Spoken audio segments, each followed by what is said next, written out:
Yes, mambo vipi mtazamaji wa PMTV, karibu kwenye updates. Na kwenye updates leo hii bwana, tupo na wana Lunyas, tupo na club ya Simba, tupo na wana Msimbazi, tupo na timu ambayo ni maarufu sana kwa jezi zake nyekundu na nyeupe. Na kwenye timu hiyo bwana, leo hii tunamchukua kiungo wa kimataifa kutoka nchini Kenya.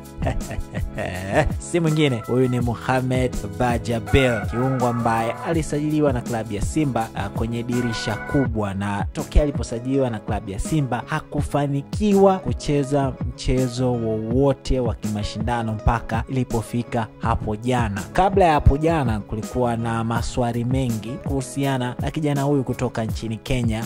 Kwa mashemeji zetu huko, wapo ambao walikuwa wanasema kwa nini Simba iliamua kumchukua Mohamed Bajaber akiwa na majeraha. Wapo ambao walikuwa wanauliza kwamba inawezekana Simba kama ameuziwa mbuzi kwenye gunia. Wapo ambao waliuliza Simba imetapeliwa. Sasa jana kupitia mechi ya ligi kuu ya nchini Tanzania bara, ambapo ndio ulikuwa mchezo wa kwanza wa Mohamed Bajaber akipewa nafasi, mchezo kati ya Simba Sports Club akiwa mwenyeji kwenye dimba la Meja Jenerali Isamuyo akiwakaribisha Mbeya City, ambapo klabu ya Simba iliweza kuibuka na ushindi wa mabao 3-0, na moja kati ya mabao hayo yalifungwa na Mohamed Bajaber dakika ya 86 ya mchezo, na hii ni sekunde chache tu baada yeye kuingia akitokea bench. Tachi yake ya kwanza kwenye mechi yake ya kwanza, anafanikiwa kufunga bao lake la kwanza akiwa anaitumikia club ya Simba. Huyo ndo Mohamed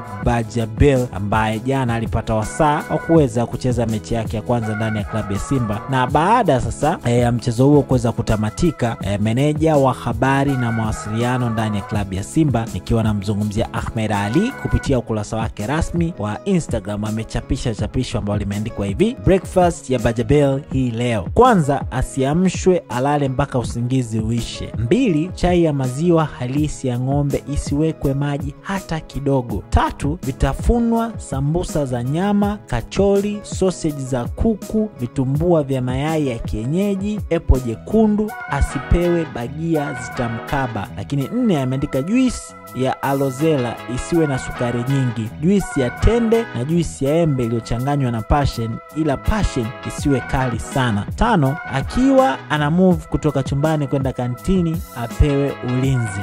6, kuwe na mtu maalum wa kumwashia TV na kumbadilishia channel anayotaka. 7, tunatafuta comedian anayejua kuchekesha vizuri akamchekeshe Bajaber ili aendelee kujifeel fresh mchana kutwa. Mchana aende akapate swala ya Ijumaa. Lakini namba 9 ameandika mchana tutampeleka akale biriani ya swala. Huyo ndo meneja wa habari na mawasiliano ndani ya klabu ya Simba, nikiwa namzungumzia Ahmed Ali, akiwa anaweza kuzungumza ratiba ya siku ya Mohamed Bajaber baada ya jana kuweza kufunga bao lake la kwanza ndani ya klabu ya Simba, baada ya minong'ono na maswali mengi. Sasa wewe tunataka pia utuachie comment yako hapo, nahisi kutakuwa kuna muendelezo kwa hichi ambacho tumekiona kutoka kwa Mohamed Bajaber. Lakini pia inawezekana katoa mchango mkubwa ndani ya klabu ya Simba. Lakini pia wakati unaacha comment yako hapo, usisahau kwamba ligi zinaendelea, ligi mbalimbali hapa duniani zinaendelea. Fanya bashiri zako kupitia PMBet, huko hutoishia kupata pesa peke yake, utapata pesa pamoja na magari. Wanangu wa mikeka, ukiweka mkeka wako ukishinda, unaingia kwenye draw ya kushindania Toyota IST inayotoka kila baada ya wiki 5. Yaani unapata pesa lakini pia unapata na gari. Website ni pmbet.co.tz. Mimi naitwa Raymond Elias. Aviator, rusha ndege, ushinde. Wapi utatua? Uamuzi ni wako. Aviator inapatikana kupitia pmbet.co.tz.